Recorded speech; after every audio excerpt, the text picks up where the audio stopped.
What I believe that we need to do as business and community leaders is demonstrate principled leadership and live principled lives. Because I think clearly all of us as a society have drifted in the wrong direction, and I think we need the right kind of principles. At BB&T, we have 10 core values, 10 core principles by which we live our business, and I believe these values are applicable for individuals, organizations, and our society as a whole.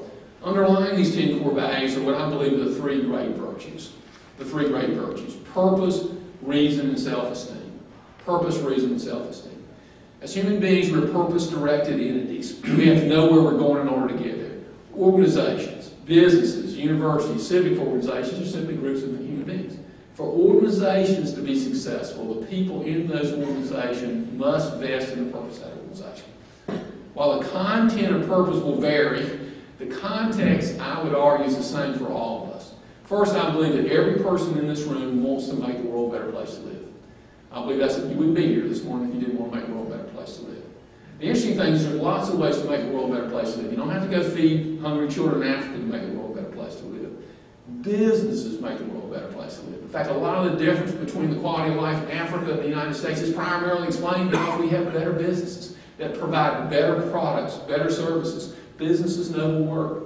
Good doctors, good teachers, good homemakers make the world a better place to live. There are lots of ways to make the world a better place to live, but I believe everybody in here wants to make the world a better place to live. But the second part of purpose is equally important and way under-discussed. I believe that every person in this room should make the world a better place to live doing something you want to do for you. You have the moral right to your own life. And interesting enough, if you make the world a better place to live and you didn't enjoy doing it, you would have given away the most precious thing you have, which is your own life.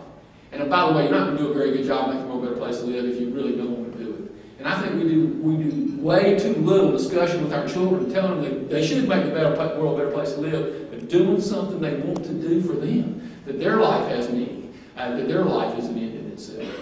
The means by which we accomplish our purpose is our capacity to think. I'll use the term reason. Everything that's alive has a method of staying alive. A lion has claws to hunt, but the deer has speed to avoid the hunter. We have the capacity to think.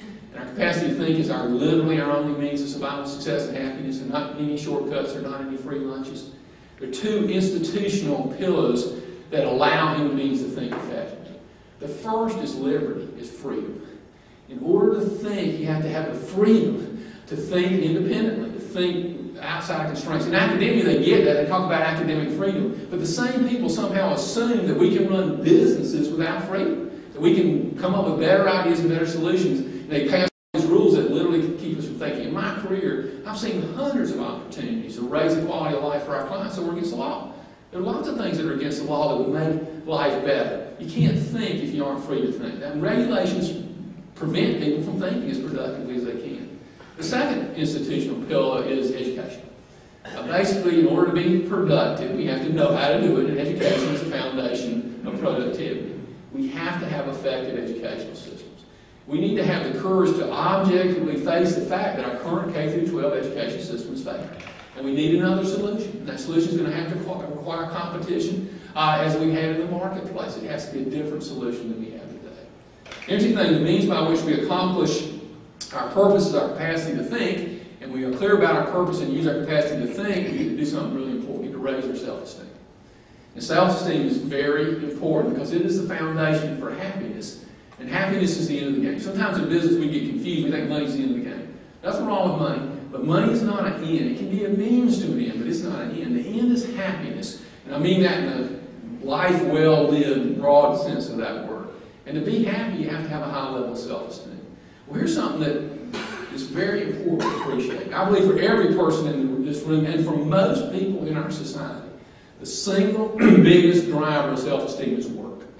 And I use work in the broadest context. Raising children is very productive, very, very hard work.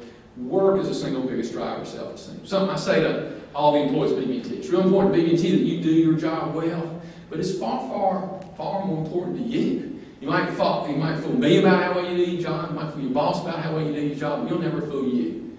If you don't do your work the best you can possibly do it, give them your level of skill, give them your level of knowledge, you can't do the impossible. But if you don't do your work the best you can possibly do it, you're going to lower your self-esteem. Good news, the flip is true. Do your work the best you can possibly do it. Give them your level of skill, give them your level of knowledge, and you will raise your self-esteem. And that's more important than whether you make more money or whether you get a promotion, because it's about who you are. There's a significant societal implication in that concept.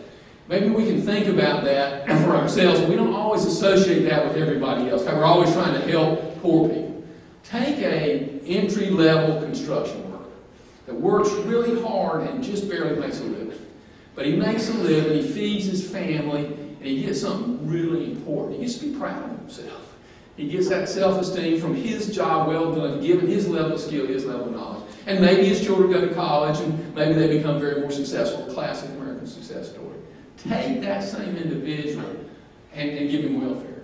Well, he might have more money, but he's lost something very precious, his self-esteem.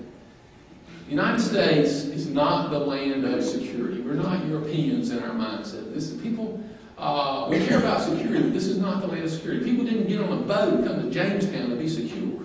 The United States is the land of opportunity. The opportunity to be great, the opportunity to fail and try again, the opportunity to be the best you can, just like that entry-level construction worker. That's what America is about. That is the American sense of life, and that's really what we're in the defense of. And I think it has a profound impact on the quality of life for us and our children. Thank you very much.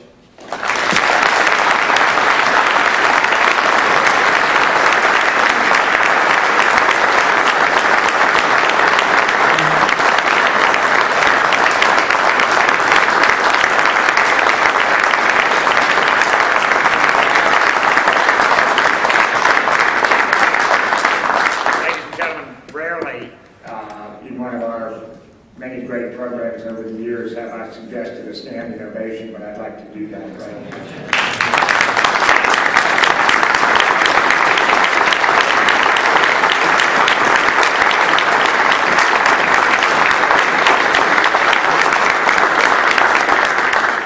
An outstanding presentation. Let's take a 10-minute coffee break, and then we'll reconvene and have our panel in place for the second part of our program. Thanks very much.